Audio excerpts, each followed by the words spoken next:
আমাদের সেনাবাহিনীর না অফিসার দুজন ছিল নৌবাহিনীর, আর সৈনিকরা ছিল আর্মির। টোটাল 6 জন, 2 জন অফিসার, 4 জন আদার র্যাঙ্কসকে সেনাবাহিনী এবং গোয়েন্দা সংস্থা তুলে নিয়ে গিয়েছিল। এবং পরবর্তীতে প্রথমে আমি শুনেছিলাম 24 hours, but it was close two 24 hours তাদেরকে তুলে নিয়ে গেছে। এটা কোনোভাবেই অ্যাকসেপ্টেড না। ইভেন 10 তারিখে যে সমস্ত আওয়ামী দোসররা তারা ঘোষণা করেছিল যে তারা ওই 0 পয়েন্টে আসবে, স্টিল তাদেরকে ধরে নিয়ে গিয়ে গুম করে রাখা বা 24 ঘন্টা 48 ঘন্টা পরে আদালতে, আই ডোন্ট সাপোর্ট ইট। যেটা হচ্ছে জন্য সমান হওয়া উচিত। বাট যেটা আমার কাছে মনে হচ্ছে যে অ্যাকচুয়ালি এই উপদেষ্টা তৈরিতে জিনিসটা সমান হচ্ছে না। তো আমি এইটা করার কারণ হচ্ছে এই একটাই শুধু বলার জন্য, আমরা এই যে সেনাবাহিনী, সশস্ত্র বাহিনী মেনলি সেনা, বিমান, নৌ বাহিনীর যাদেরকে গত 15 বছরে যাদেরকে অন্যায়ভাবে তাদেরকে, আমি স্ট্রেট ওয়ে বলতে পারি 200 এর মতো আছে, যেটা জেনারেল আজিজ সরাসরি যাদের আমেরিকা ইমিগ্রেশন আছে এই উসিলায় তাদেরকে আউট করে দিচ্ছে। হোয়ারেজ আর্মিতে নিয়ম ছিল যে কেউ যদি বিদেশি ইমিগ্রেশন নেয়, যেমন আমি যখন ইমিগ্রেশনের পারমিশন পেলাম, আমি অফিসিয়ালি আর্মি হেডকোয়ার্টার থেকে আমি পারমিশন পেয়েছি যে আমার ইমিগ্রেশন আছে এবং সেই অনুযায়ী আমি আমেরিকায় এসে গ্রিন কার্ড নিতে পারবো। এবং আমি আর্মিতে চাকরিতে থাকা অবস্থায় আমি আমেরিকাতে এসেছি 3 মাসের ছুটি নিয়ে, এসে গ্রিন কার্ড নিয়ে আমি আবার ফেরত দিয়েছি এবং পরবর্তীতে আমি রিটায়ার করেছি। আমার নামে অনেক এক্সাজারেশন আছে, আমি চাকরিচ্যুত, ডিসিপ্লিনারি কেস, যাক এটা রিসেন্টলি তারা আমার নামে প্রোগ্রামটা একটু বাড়িয়ে দিচ্ছে। It doesn't matter. আমি যেটা বলতে চাচ্ছি সেটা আইন শুদ্ধভাবে এই প্রায় 200 এর মতো অফিসার, একজন মেজর জেনারেল, ব্রিগেডিয়ার জেনারেল সহ অনেক অফিসারকে করেছে এবং তাদেরকে জিনিসটা ধরতে পেরে নেওয়াটা এটা তাদের উপরে অন্যায় করেছে। এছাড়া আরো অনেক রাজনৈতিক ইয়াতে হয়েছে। তবে আমি বলবো যারা নর্মালি যেটা হয় অনেক সময় আছে যে যেগুলো এখন সৈনিকদের এরকম একটা সংস্থা হয়েছে। এখন আমাদের মধ্যে একটা রুল আছে যে সৈনিকদের বিয়ের বয়সের আগে যদি কেউ বিয়ে করে ফেলে তাকে কিন্তু চাকরি থেকে আউট করে দেয়। এখানটা গুড ল ব্যাড ল ওই ইয়াতে যাবো না, দিস ইজ দ্য ল। এখন যে লটা আছে সেটা সবার জন্য সমান। এখন যদি ওই সৈনিক এসে বলে যে আমাকে আমেরিকান আমলে, বা কোনো অফিসার এসে বলে এই ধরনের কোনো অনৈতিক কাজের জন্য এসে যদি বলে আমাকে, এই জিনিসটা অ্যাকচুয়ালি স্ক্রুটিনি করবে যে আর্মি হেডকোয়ার্টার। আমি যদি জানি সবাই জেনারেল লেফটেন্যান্ট হাফিজের কাছে একটা অ্যাপ্লিকেশন করেছিল সবাই, এবং ওইটার কোনো আপডেট নাই। এবং আপডেট না থাকার কারণেই অ্যাকচুয়ালি 10 তারিখে তারা বলেছিল যে তারা একজন প্রধান উপদেষ্টার বাসায় গিয়ে একটা স্মারকলিপি দিয়ে আসবে।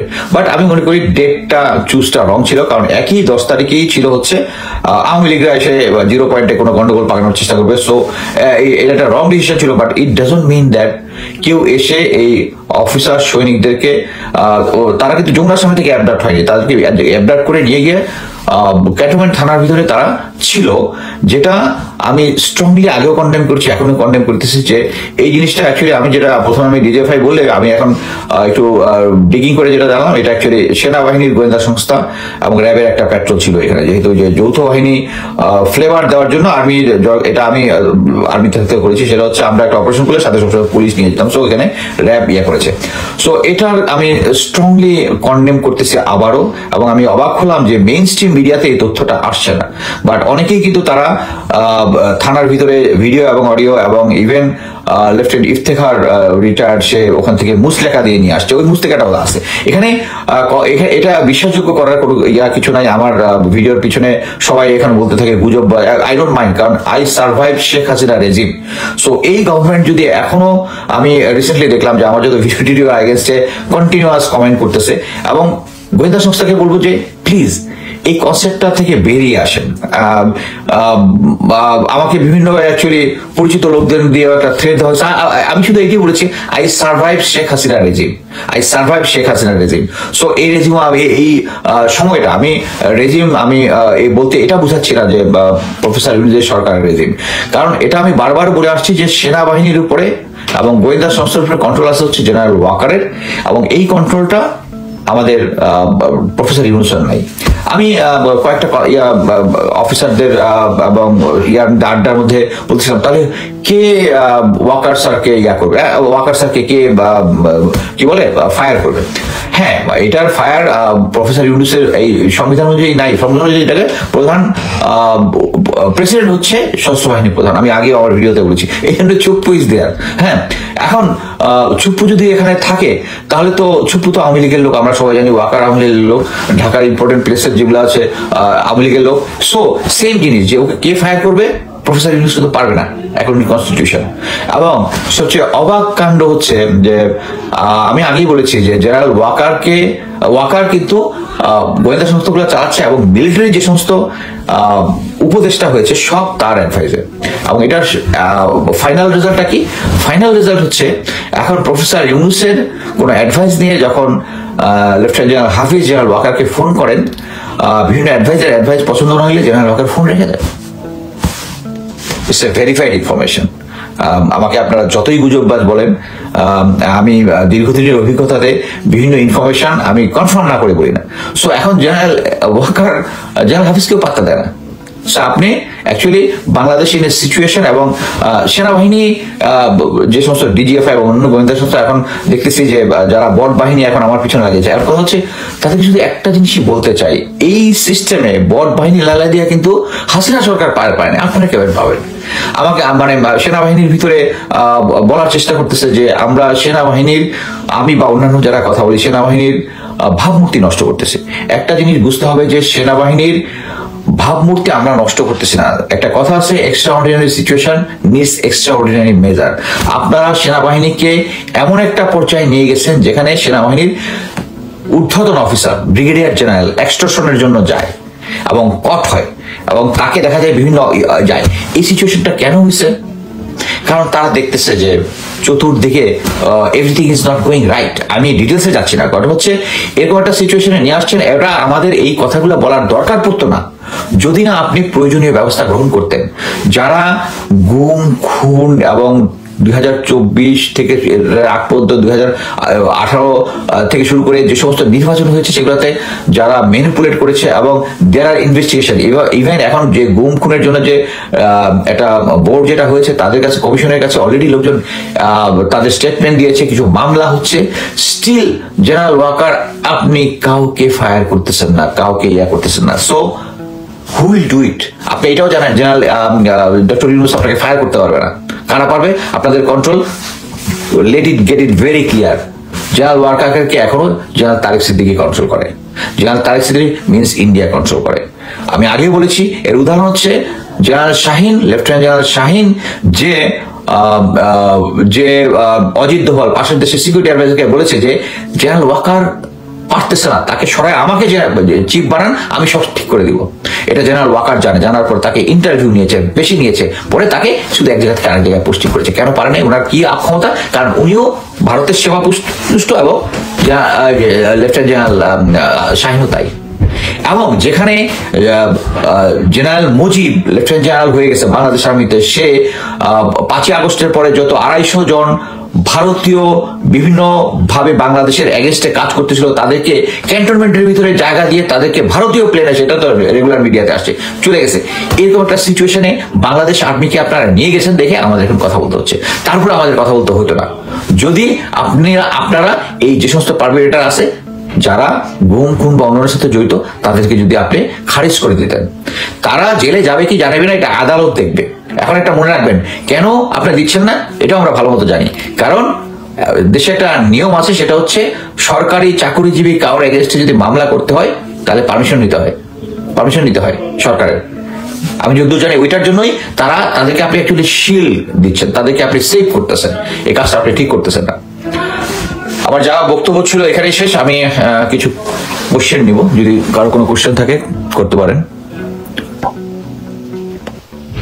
আরেকটা আমি বলবো যে আমাকে অনেক সিনিয়র অফিসার, রিটায়ার্ড অনেক সিনিয়র, আমাকে বিভিন্ন সময় অ্যাডভাইস করেন, আমি অ্যাডভাইস শুনি, বাট তাদেরকে বলবো আমি তো অনেক সময় মিলিটারি নর্মস আর বাইরে যেতে হয় না।